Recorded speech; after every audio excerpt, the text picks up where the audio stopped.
I apologize in advance because this is a Western themed game. We're going to have a stereotypical, really awfully accented Western intro. Well, howdy there, nerds. Welcome to Montana, the heritage state. Tarnation. We're gonna wrangle us some cattle and settle down in the Old West. Because we're never bored gaming.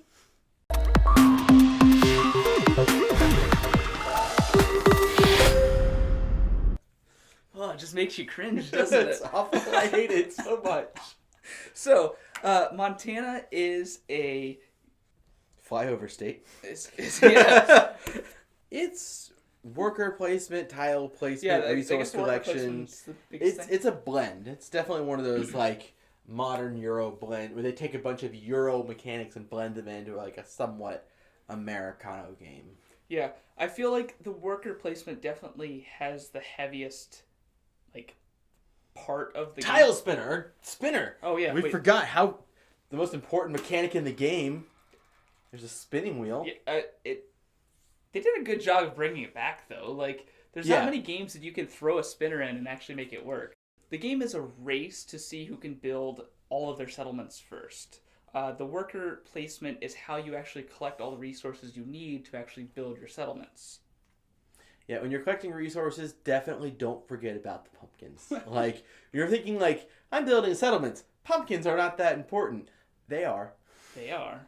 Yeah, not only do you need pumpkins for some of the areas on the board for building settlements, you also need them in the city for auctions. If one player chooses to take that action, everybody is in the auction, and they place their contractor that represents their color. You place it on one of the spots that you can afford, and then the next player goes and they can outbid you and force you to either outbid them or go to one of the other tracks, and you spend pumpkins to get other resources, like the upgraded rocks and the upgraded copper. Those are actually hard to get, so if you can get them through the auction, is one of the main ways to get them. And the auctions get really nasty because it's the kind of bidding where I bid and then he can bid higher and then I have to move and then I have to go somewhere else. It's kind of an Amun-Re style. And then especially because if all right, I finally have pumpkins, I'm going to go here and we're going to auction and bid, and then all right, Aaron gets something that's just kind of okay, and I'm like, okay, and then his turn, and he starts another auction, and now I have no pumpkins because I spent all my pumpkins to get this thing, and now he can get the same thing for dirt cheap because we all just spent all of our pumpkins fighting over it. But enough about pumpkins. This game Enough about pumpkins. Fall is over. This game also has grain, which you need for some of the areas, and you can also use it as a bonus for getting more workers. So the way you collect workers in this game is unique from any other game that I played because of the wheel. If you choose to take the collect worker action, you spin the wheel, you collect the 2 workers that it lands on. You can pay 1 grain to move it 1 space and collect those 2 workers, or pay 2 grain and move it 2 spaces to collect those workers. And it says you can do it up to 7 times, but I don't know why you would ever do that, because the maximum of 3 times you'd end up on the random ones, which you get to choose the 2 workers you get. So it's just one of those weird rules where you can't do it 8 times, but you can do it 7 times. The workers are really interesting in this game because it's not like most worker placements where all right, I have all of my blue workers, you have all of your red workers. We all share the different colors of workers because you need specific type of workers to go do specific jobs. So you need the tan guys to go harvest grain, or the orange guys to go harvest pumpkins. And I can send my wheat farmers to harvest pumpkins, but it's going to take 2 of them, or it's going to take a wheat farmer and a rock miner to go get pumpkins because they are not trained in it, so it takes them a little bit longer. So that definitely makes it a little bit different as well, where we're not these are mine, these are yours. You're recruiting the types that you need and want to go do those jobs. And to elaborate even more on it, it's not like a typical worker placement where okay, I'm going to place there, you're going to place, I'm going to place, now we wipe the board. Each area on the board, so there's the place to get the copper, there's 3 main spots to collect. Once all 3 of them are full, that area will wipe, and it's completely independent of all the other areas. So it could sit for a while where there's just 1 space left and nobody wants to go there because it's the most expensive space, but somebody has to go there if you actually want to clear it out and then have the cheap spaces opened again. So there's one space on the board where any worker can go. You can send, 3 of any worker type to one spot, and that's the bank. The bank is very essential because all of the other spots require money, and you're basically you're sending your workers there and paying them to get the resources, kind of what it boils down to. But to do that, you need to collect money. So you need to go to the bank and send workers there. There's one spot where you can send 3 workers, there's 2 spots for 2 workers, and there's 1 spot for a single worker. Sometimes it's like, well, I need money, there's only 1 spot left. It's not the best spot to go. Like, if somebody already placed 2 workers and got 10 coins, you're like, do I want to place 2 workers to get 8? I mean, it's either that or I wait. This game definitely has that, like, do I wait? Like, somebody has to go here to unlock everything else. So, like, do I do it or do I wait for somebody else to do it? Is there something else for me to do? So you definitely get into a lot of those situations this game with all the different worker placement areas. Once you finally, get a nice stockpile of stuff and you're ready to start building your settlements, when you do that, your first settlement, you just pay the resources to do it, and the resources are printed on the board, what's required, for that certain hex. You pay the resource, you place your color down. The next one you place is going to cost you a coin, and then the resources as well, and then you can do it one more time for another coin and the resources. So then in one round, if you happen to have all of the resources you need, you could place 3. Whenever you place your 4th in a straight line, this is where it gets really interesting and really speeds the game up if you're trying to hurry up the end game, because that's the whole point of the game, is to get all of your settlements out there. When you place your 4th one in a row, you get to place an additional one on top of it for free. So you've essentially, got an extra build out of that round. And since you're racing to get rid of these things, like, there's no direct advantage on the board to having a second one out there, other than the fact that you're that much closer to having all your tiles out there, and you didn't have to pay for it. Yeah. So you just have to strategize and make sure that you have that happen on the map. Which it can get kind of hard especially if you start building off into the mountains. There's a lot of, you can't build on a mountain, and other players can build off of you. So if they see that you built 3 in a row, they might just place one at the end just to stop you. Yeah. And it is important to remember playing this game that tile laying is how you win into the game. The thing that you're doing the most in this game is the worker placement. You're trying to get resources, to get more workers, to spin the wheel to get more workers, to go back out and get more resources, and back and forth with that.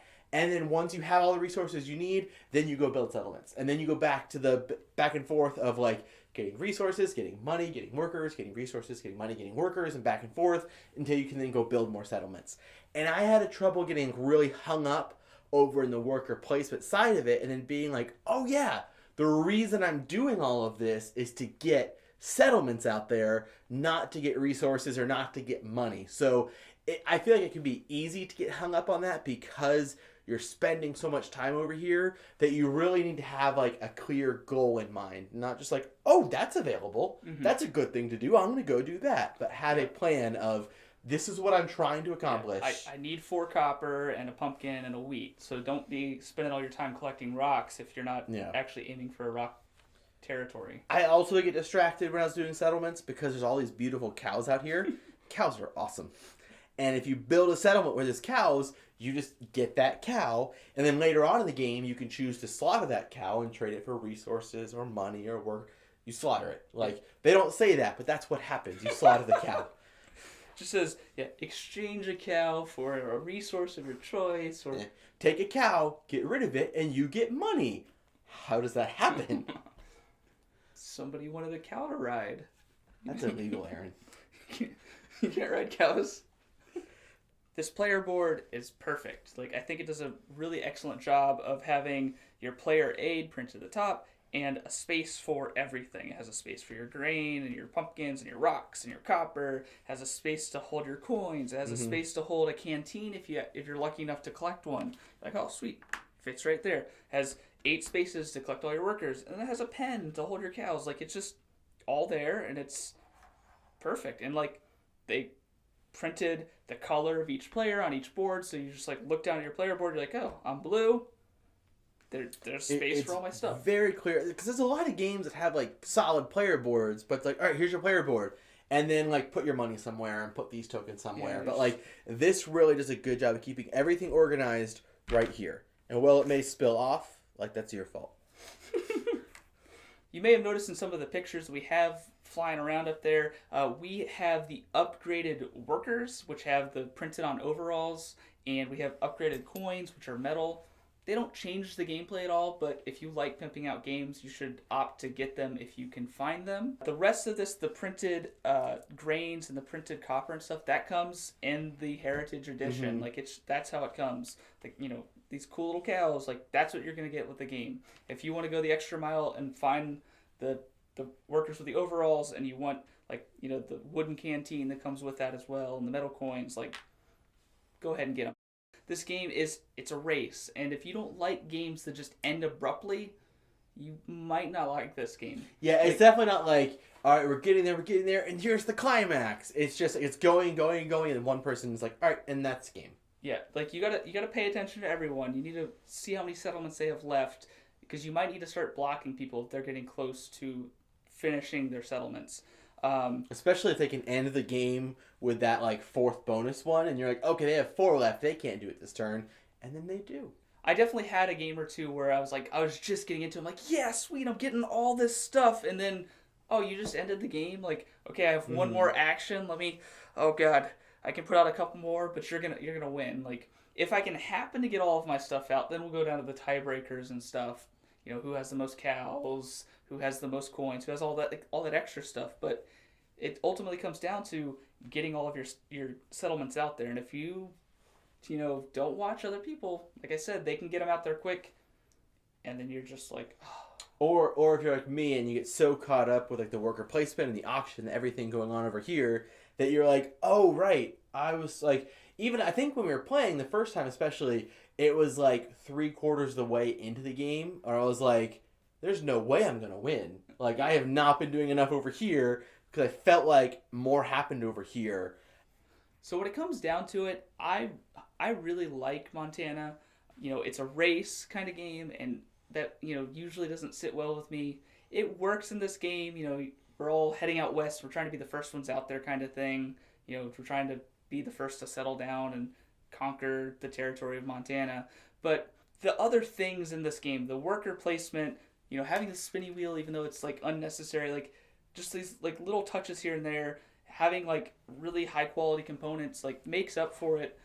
And it's quick. That's the biggest redeeming quality. Like, I love worker placements, and this is a very quick worker placement game. The box is 45 minutes, so yeah, and that is pretty quick for a worker, for a game of this complexity. There's many different things going on. It's pretty quick. There's a lot of components going on here, like, and it's very variable. Like, the board being set up with these hexagon shaped, you know, pieces, like your strategy for what you need to collect to build is going to be different every time. So, you know, just because you spin the wheel and you get, you know, a red and a tan worker, that might not be exactly what you wanted. You're like, oh no, I wanted some of the rock workers so that I could get rocks and go this way. Well, now I have to change my strategy and go this way, and it's actually not going to work out because the mountain's in the way, and it works out. Like, it's a very interesting worker placement tile game, and I don't know if there's ever going to be a way to put an expansion in this game, but if they could,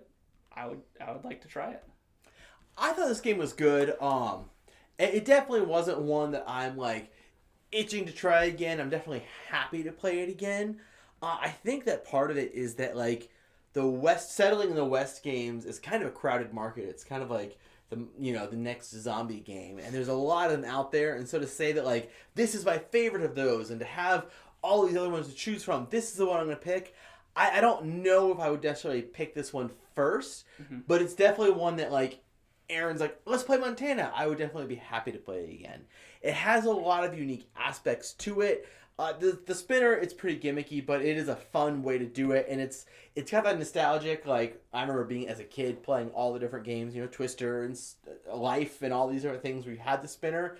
So like that's a fun little throwback. Originally I didn't really like that all the different worker meeples were all pretty drab colors, but honestly after like, you know, your individual workers are all pretty bright, and you got like the pumpkins out there and stuff, so there's enough bright pops that like it works, and it does kind of fit into the setting of it, where it's not like it's agriculture, so it's not supposed to be that bright and exciting. I would definitely recommend this. I wouldn't discourage anyone from trying this game, and if you liked it, I would be like, yeah, you liked that? That's not at all what I'm saying about it. It's just, it's not my first pick of Settlement in the West games. However, if you do want to purchase this game, we're going to have a purchase link in the description box down below where you can click it and then buy it, and then it'll show up at your house in a few days. Either way, you should subscribe to our channel so you'll never be bored.